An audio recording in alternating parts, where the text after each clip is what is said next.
Rain hammered the towers of Coruscant. Inside the Chancellor's office, lightning still crackled in the air. Mace Windu's scream faded as his body tumbled into the endless traffic below. His purple blade spun after him, lost forever. Anakin Skywalker stood frozen. His chest heaved. His hand still burned from the strike that had doomed the Jedi Master. Then, something changed. A shockwave rolled through the Force. Not outside, inside him. Anakin's eyes went wide. His knees buckled. Memories that were not his own, and yet completely his, flooded his mind like a broken dam.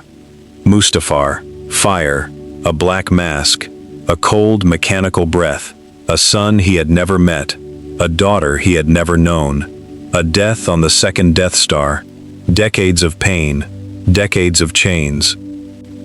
Darth Vader had awakened, but not in a burned, broken shell, in a body still whole, still young, still strong. He gasped, one sharp human breath, and looked up. Palpatine was grinning, reaching out, whispering, "Good, good, Al, my new apprentice, we must." Vader did not hear him. Vader was remembering. Every lie, every manipulation, Padme's dying eyes, the younglings he would slaughter, Obi-Wan's tears on that black shore, the moment his old master had told him, "You were the chosen one." His jaw tightened, his mechanical hand, no, his real hand, still flesh, clenched into a fist. Slowly, Vader raised his eyes to the Sith Lord who had ruined his life, twice. And for the first time in 2 lifetimes, Darth Vader smiled. Because this time, he knew the ending. And this time, Sidious would not. The office was silent. Only the hum of Coruscant traffic bled through the shattered window. Rain slipped inside, dotting the polished floor. Palpatine sat frozen in his chair, his yellow eyes locked on Anakin. His grin, that cruel, victorious grin, began to slip. Something was wrong. The boy was not kneeling, not sobbing, not begging for the power to save his wife. He was smiling. "Anakin?" Palpatine whispered. His voice, always so smooth, cracked at the edges.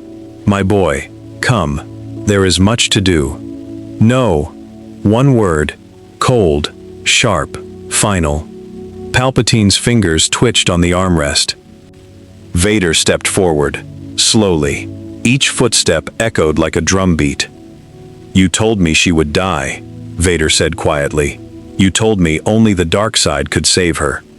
The Sith Master's mouth opened. "But she dies anyway," Vader continued. "Because of me. Because of you." Palpatine's face twisted. He rose from his chair. "You do not understand what you are saying, boy." "I understand everything." Vader's blue blade snapped to life. "I remember the mask. I remember the fire. I remember my son throwing away his weapon at your feet, and you laughing as you tortured him." Palpatine's yellow eyes widened. For one heartbeat, one single heartbeat, the greatest Sith Lord in 1,000 years did not understand. And in that heartbeat, Vader moved. Not to strike, not yet. He raised one hand. The doors behind him hissed shut. The blast shields slammed down. The security cameras died in a shower of sparks. Palpatine's grin was gone. "Master," Vader whispered, tasting the word for the last time, "we need to talk." Blue lightning crackled between the Sith Lord's fingers. The rule of 2 was about to end. Tonight, lightning crackled at Palpatine's fingertips.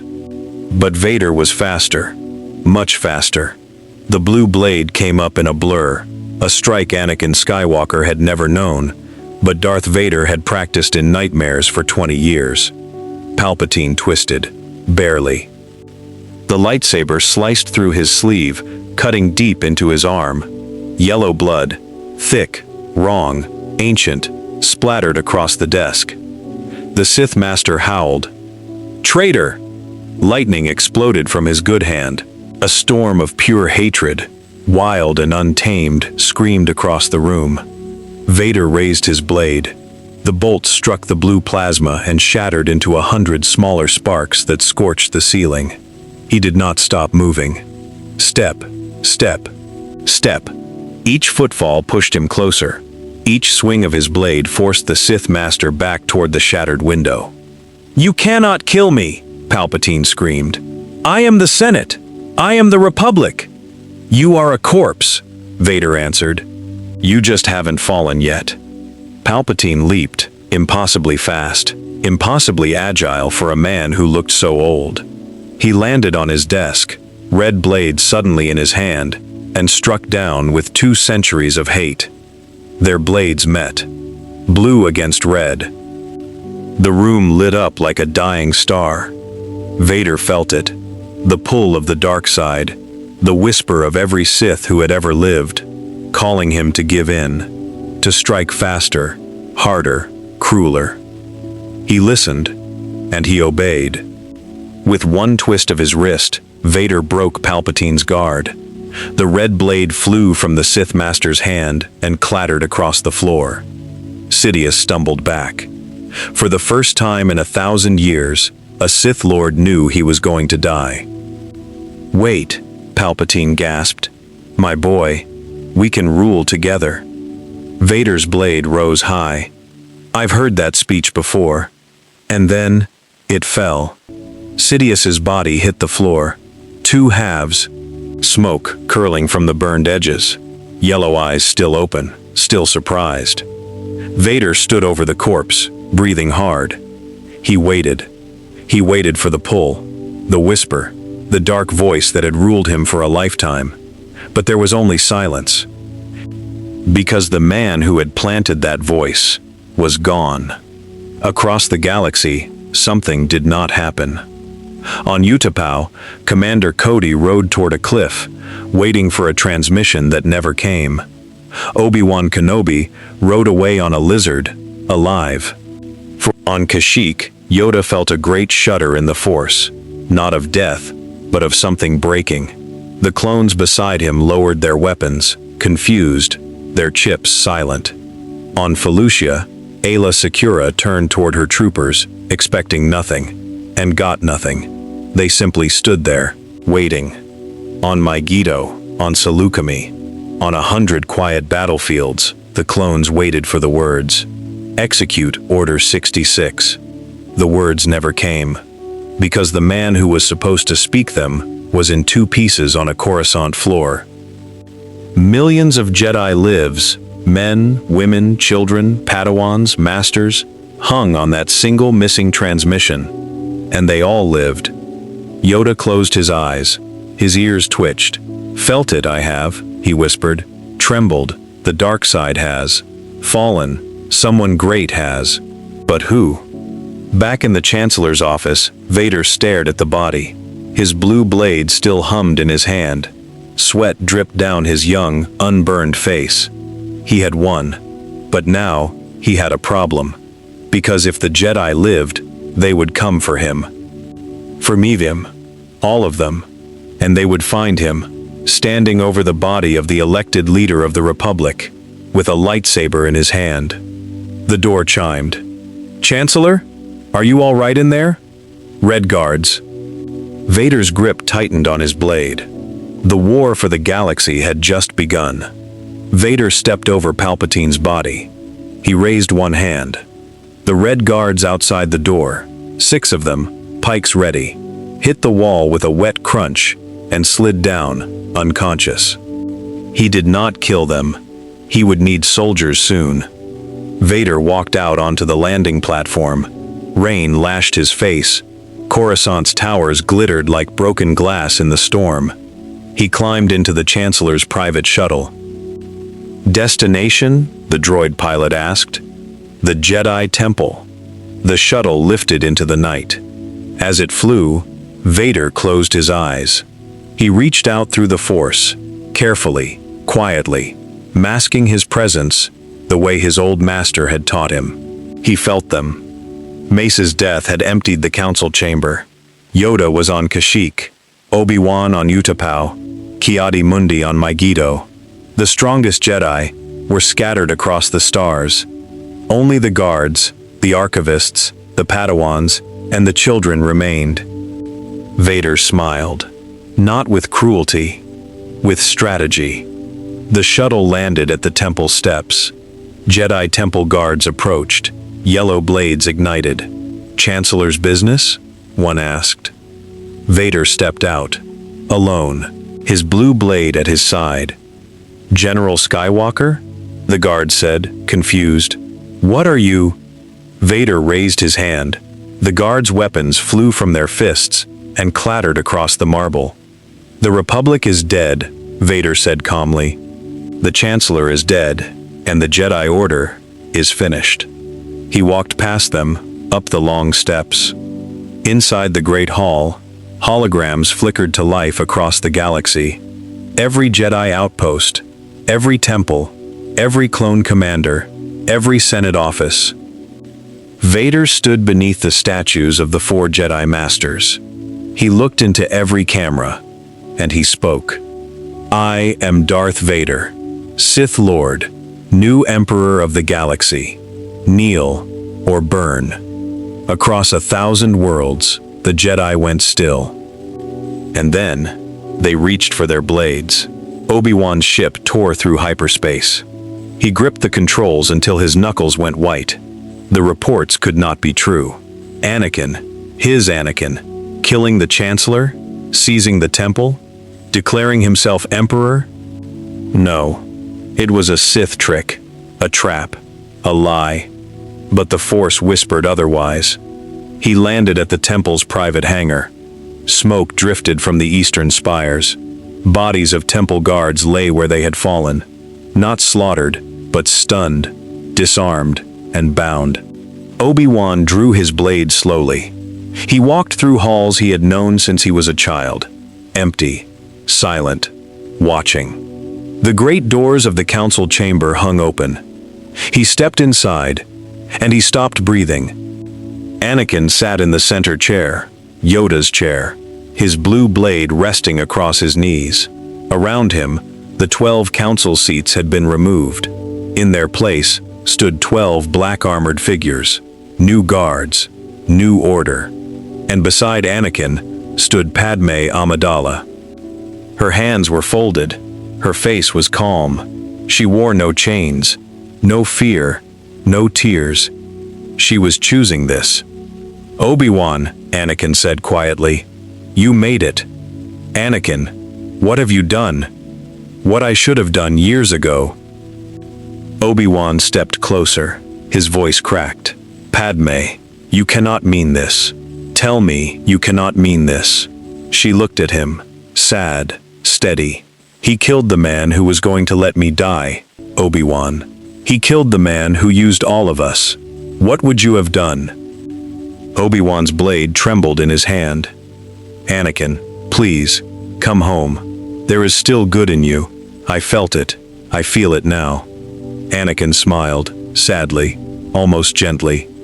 "There is no home anymore, Master." He rose from the throne. "Only the Empire." And he ignited his blade. The stars over Coruscant burned red that morning.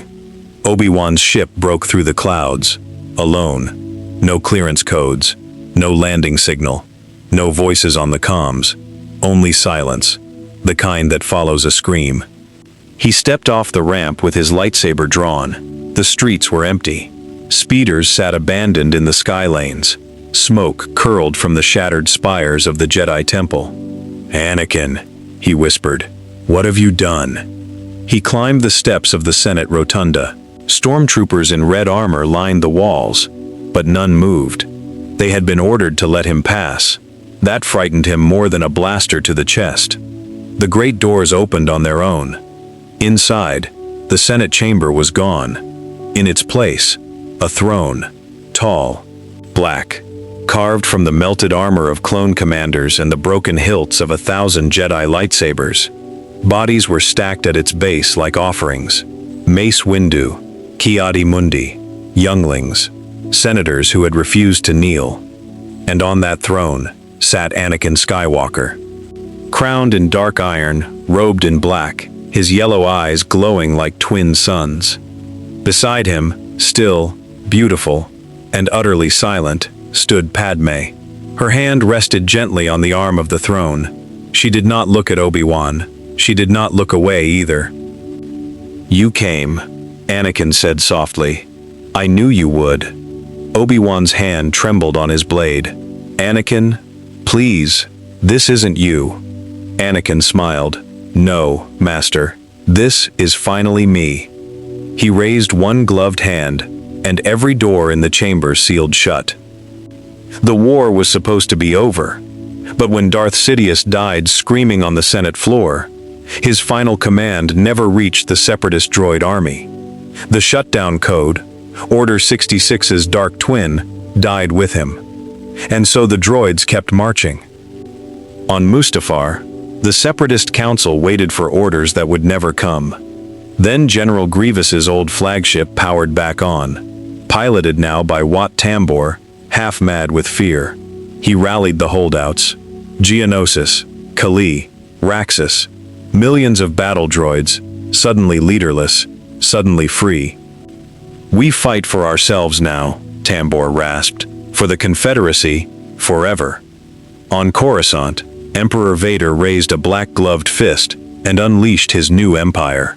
The clones, once loyal to a dead master, now knelt to a living god. Star destroyers poured from the shipyards of Kuat. Red-armored troopers flooded 1,000 worlds. And in the shadows, the Jedi remnant crawled from the ashes. Yoda had survived. Barely. He gathered them on Dagobah's swamps. Ahsoka Tano, Quinlan Vos, Shak Ti, a handful of Padawans. 23 Jedi. That was all that remained of 10,000. "Split, we must," Yoda whispered. "Fight from the shadows. Hope we still have." 3 fires now burned across the galaxy.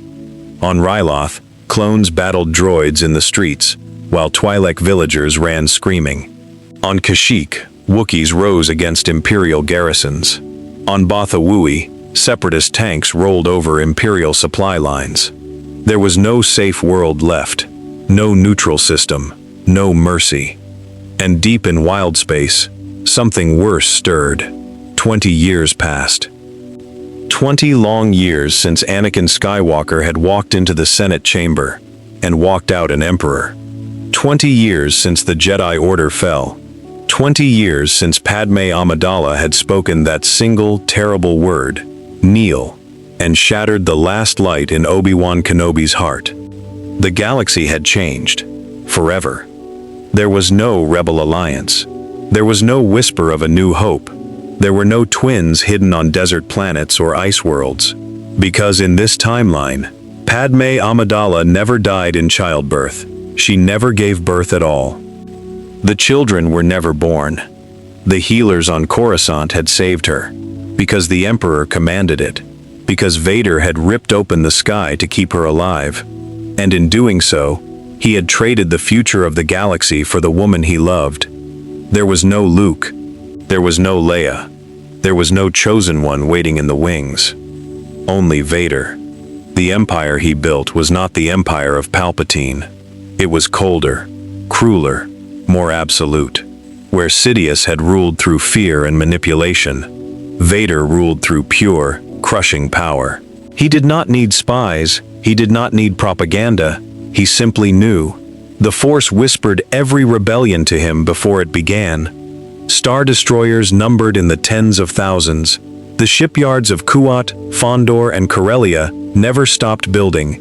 Entire moons were hollowed out to feed the war machine.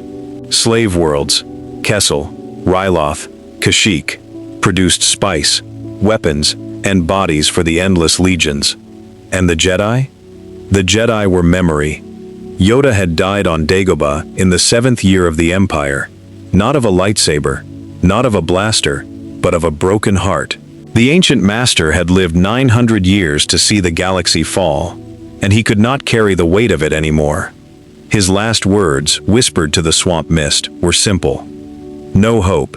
Left, there is. Ahsoka Tano fought the longest. For 12 years she led the Shadow War. striking Imperial supply lines, freeing slaves, saving what she could.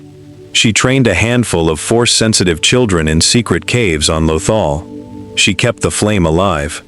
But in the 13th year, Vader found her. Their duel lasted 3 days. It tore apart the crystal caverns of Elam. Ahsoka was faster. Ahsoka was cleverer. But Ahsoka was one woman, and Vader was a storm. When it ended, she knelt in the snow, her white blades broken beside her. She looked up at the black mask of the man who had once been her master, her brother. "Anakin," she whispered, "I forgave you a long time ago." Vader hesitated.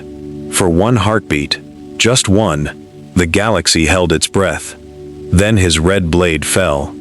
And with Ahsoka Tano died the last true hope of the Jedi Order.